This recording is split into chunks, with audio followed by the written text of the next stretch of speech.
Good morning. Let's talk through the character of Gerald Croft from An Inspector Calls in 5 quotations. Of course, there are many quotations for Gerald, but these 5 work pretty well for getting an idea about the kind of man that Priestley makes him out to be. First off, we have the opening stage directions which describe Gerald as an attractive chap about 30, rather too manly to be a dandy, but very much the easy, well-bred, young man about town. Now let's break this down a little. The adjective easy could indicate Gerald's status in life. As the son of elite aristocracy, he's had quite an easy life. He was born to privilege, it oozes out of him. He's never had to worry about money, and his status opens many doors for him. This leads to him having quite a laid-back, easy manner. He feels relaxed, he's charming, he's cool. But to me, this makes him also seem a bit arrogant. That's probably why he's egotistical enough to cheat on Sheila and think that he can get away with it. Well-bred indicates that he comes from a good family, a well-respected, rich, upper-class family. From well-bred we can infer that his father, Sir George Croft, comes from an elite family, but also his mother's family is of the aristocracy as well. We learn that his family is of a higher class than the Burling family, and with a family like this, we can get a sense of the kind of man that Gerald will be. Priestley is tapping in to the audience's prejudices here. Young is an interesting one. In the play, Sheila and Eric, the famous younger generation, lean more towards socialism by the end of the play. The older generation, Mr. and Mrs. Burling, refuse to change their ways and stick to capitalism. Although he's described as young, Gerald is somewhat in the middle. He's closer to Eric and Sheila in terms of age, but he's closer to the older Burlings in terms of viewpoint. Now this ends up being a bit of a letdown for the audience. We want him to side with Sheila and Eric, but he doesn't. So Priestley could be showing us that the well-ingrained attitudes of the wealthy upper-class elite never change. A man about town, this one suggests to me that he's suave, sophisticated, he's well known and well respected around the town. People know who he is, he's popular. And I don't know why, but I've always taken this as foreshadowing for the affair. The "I insisted" quotation is from the section where Gerald is explaining that Daisy had nowhere to go, so he provided her with a place to stay and some money to keep her afloat. Eventually, this was returned with sex. I've picked "I insisted" because it's an interesting phrase to use when contrasting Eric and Gerald and their treatment of Eva or Daisy. Eric also uses the term "I insisted", but the meaning of it seems more sinister when Eric uses it. For Gerald, we learn that he wishes to be seen as a knight in shining armour, rescuing a poor, lower-class damsel in distress from the clutches of poverty. Sheila even calls Gerald the hero of the story and then the wonderful fairy prince. She knows that he would have adored having that kind of power over someone else, especially a pretty girl like Eva Smith or Daisy Renton. There's a definite power dynamic with him being a rich upper-class gentleman and her being a poor lower-class woman with literally no other option other than to take Gerald's charity. It's this obvious power dynamic that makes their relationship seem so abusive. Not physically abusive, but more financially and emotionally. Now, the fact that Daisy seems to feel that she needs to repay him, and she does this with sex, is what makes it a bit disturbing that he says, "I insisted." An imperative verb which connotes power, almost as if Daisy had no say in the matter. Either way, we get a sense of Gerald's egotistical, narcissistic character here. Following on from this, I suppose it was inevitable. I became at once the most important person in her life. This also shows Gerald's egotistical, narcissistic character. When he says, "I suppose it was inevitable," he's talking about the fact that he and Daisy started sleeping together. Inevitable means it was unavoidable, inescapable, almost as if he expected Daisy to repay him in sex for the things he was doing for her. Or that he thinks he's so amazing it would be impossible for a lower-class girl not to fall in love with the rich, charming, upper-class gentleman.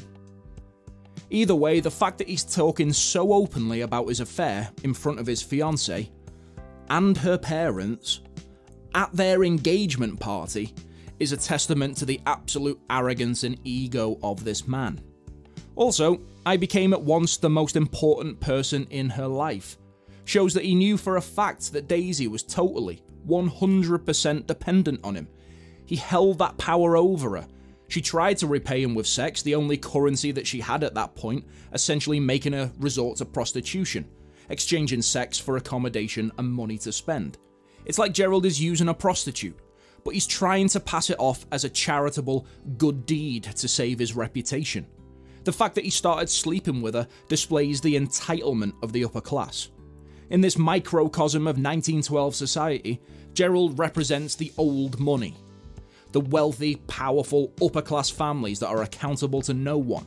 They seem respectable on the outside, but inside are selfish, entitled and egotistical, ultimately damaging society in the long run. He even controls how the audience views his relationship with Daisy. With her being dead, we don't hear her side of the story. So this works as a metaphor to show that the working class don't have a voice in 1912 society, and especially not women. Research the suffragette movement for more context in this area. The next one starts with a stage direction. Distressed. Sorry, I've suddenly realised, taking it improperly, that she's dead. The stage direction of distressed, coupled with the repeated use of dashes, suggests that Gerald may have actually had some genuine, honest feelings for the girl that he knew as Daisy Renton. The dashes that break up the sentence and his speech represent how broken up Gerald is after learning about Daisy's death. This endears Gerald to the audience a little bit. Up to this point in the play, he hasn't actually said enough for us to form an opinion on him. But here, we realise that he may have actually had some feelings for Daisy. Even the inspector later on notes that young man Croft, though he at least had some affection for her and made her happy for a time. Which indicates that out of the whole upper class, Gerald was the only one to actually care for her. Berlin sacked her, Sheelan had her sacked, Mrs. Berlin turned her away, and Eric used her for the end of a stupid drunken evening as if she was an animal. But Gerald seems to have known her the longest, the deepest, and actually harboured feelings for her. It's interesting though that he becomes distressed only after describing Daisy's beauty to everyone. The line before, he says, "She was very pretty, soft brown hair, big dark eyes, my God." Then he starts with, "Sorry, I've suddenly realised." It's like that whilst describing her beauty, this is what fills him with regret. He only thought about her looks, almost like he objectified her, and he was sad that he would never get to look at her beauty again. A little thought experiment is to think about who Gerald likes more, Sheila or Daisy. He talks about Daisy's beauty and engages in an affair with her, and then he seems to have genuine feelings for her. But there's also evidence that he really likes Sheila. Take for instance the fact that he might have done better for himself socially, according to Mr. Berlin, yet he still chose to propose to Sheila. And he even seemed to really try to woo her when he says he's been trying for long enough. Either way, Gerald, like a true capitalist, seems to believe that money is everything. You can treat women however you want, as long as you spend money on them. He buys Sheila what is presumably a very expensive engagement ring, but he has an affair behind her back and lies to her face. He gives Daisy the money and the apartment she needs to keep herself going, whilst being engaged to someone else, and he also drops her like a stone when he doesn't want her anymore. He seems to think that all issues can be solved with money. Which brings us onto the final quotation about Gerald. "Everything's alright now, Sheila. What about this ring?" At the start of the play, Gerald and Sheila are toasting to each other and staring lovingly into each other's eyes. Over the course of the play, which is only about an hour and a half long in real time, they grow drastically apart, mainly due to Sheila's character progression. Gerald seems to think that because he became clean about the affair and because the inspector wasn't real, their relationship has been reset to how it was at the start of the play. Obviously, Sheila doesn't feel the same way because she's grown and blossomed as a character, but this shows that Gerald's attitude belongs with that of the older generation. His class, his status, his position are unwilling to change. They won't take responsibility for the damage that they're causing society, just like Gerald won't take responsibility for the damage he's causing to his loved ones. The upper class are manipulative, abusive, misogynistic, predatorial to those that they see as beneath them. And this is upsetting to the audience. We think that Gerald might be one of the good ones. After all, he's moved by Eva's death. He wanted to help a woman who was in need. He seems to care about her more than the older Berlins did. But this cyclical quote suggests that he believes no harm, no foul. Everything can go back to how it was as long as they got away with it.